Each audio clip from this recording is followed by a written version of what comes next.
When it comes to financing a golf course renovation, pragmatism is often a key ingredient. That was the case at Riviera Country Club in Coral Gables, Florida. Their intelligent, conservative approach inspired 2 affordable renovations over a period of years. Their successful efforts transformed the historic Donald Ross-designed links and left the club in a far better financial position. But that transformation was a long way off when Bill Wagner came on board as Riviera's general manager in 1991. In fact, he found a course and a club membership that was on the decline.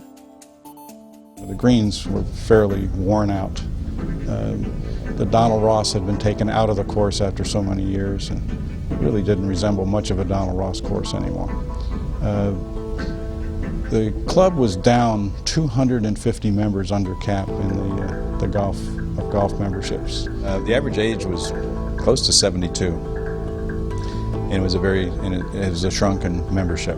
So how do you renovate a club when the members are down and you can't get the members up unless you renovate the golf course? And so we decided to do it the best way we could. Wagner and interested club members also believed that the club's historic roots provided a unique opportunity to capture the attention of prospects. Taking a crash course in Donald Ross's design style, they looked for an architect who could stay true to Ross's original vision. We ended up with Brian Silva, who had done several of them, and interviewed several other architects as well. The way we made it successful was that we drew up a course where that was a very short course, and it had been altered so many times that Brian really put a lot more Donald Ross type features into the golf course in the plan. The first plan presented to membership included replacing the grass, the greens, and a number of trees lost to Hurricane Andrew. However, this plan also called for a new clubhouse and an overall price tag of about $5 million. As a consequence, it was not approved by the general membership, which included both golf and social members. But one of the things we did do was that the golf members, when they voted, had a different code than the social members. And at the end of the election, even though we lost that renovation vote, we did find out that the golf members had voted it up and the social members had voted it down. So we went back to just the golf members. Riviera approached their golfing members to see what kind of member loan might be doable, and they settled on no interest-bearing loans of $3,500 per golfing member. And it was refundable if you resigned, or if you downgraded to a social membership, or I think if you became a non-resident member. And it had no bearing on whether there was a full membership or not. It was just, in fact, I think the club is still writing the checks that funded that first renovation back in '92. It was a fairly easy sell, and of course, as soon as the golf course was renovated, the new members started pouring into the club, and it worked out very well. And on the books, it was a long-term debt, so it worked out fine.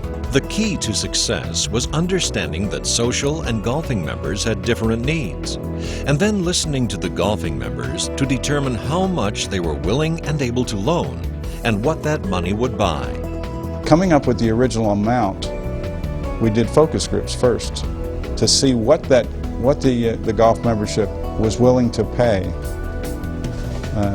to see a new golf course, and that's where the amount came from, and then we multiplied that times the number of golf members, figuring we might lose a few that would not want to participate, and then we figured out how much money we had, and then we of course had to add some money to that, knowing that we would bring new members in, and that's how we knew what the scope of the budget could be.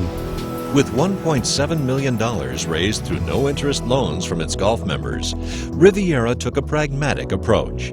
They renovated many of the greens and the fairway grass. But other important items like the irrigation system and bunker liners had to be deferred.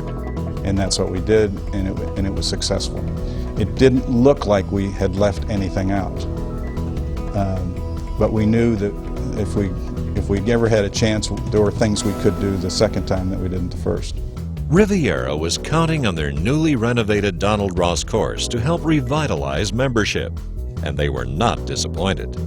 After we had the product, which is the golf course, then we started bringing prospective members into the club by the other members, and it worked very, very well. You know, they saw the golf course, they knew we were going to do a clubhouse afterwards, and it just generated so much enthusiasm in the community that they came in much faster than we budgeted.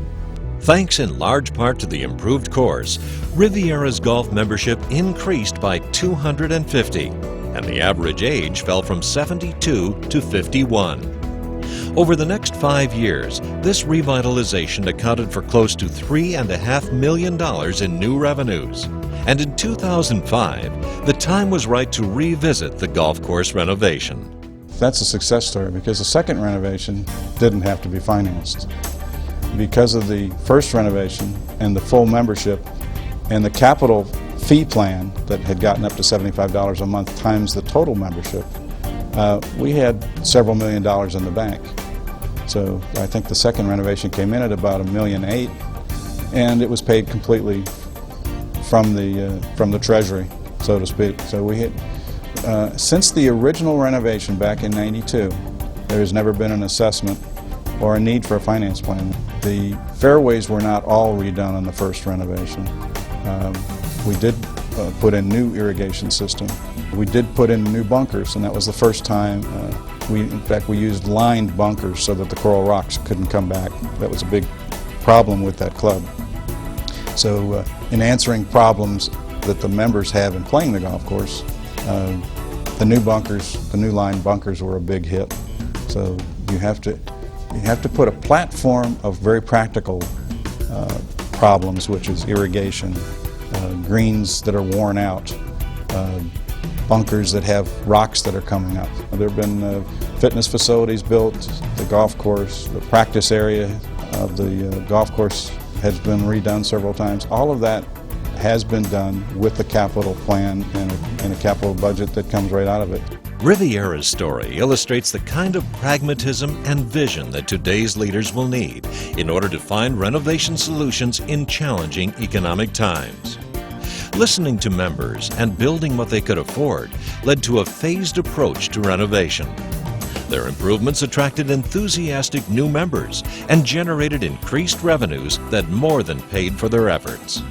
And it taught Bill Wagner that keeping facilities current should be an ongoing process. Most clubs can't afford not to keep their facilities up. The facilities that are on their way down, the memberships are on their way down. They have to gut it out and put the money back in it. And I believe that if you have the facilities and you have the willingness to keep them up, there are members out there.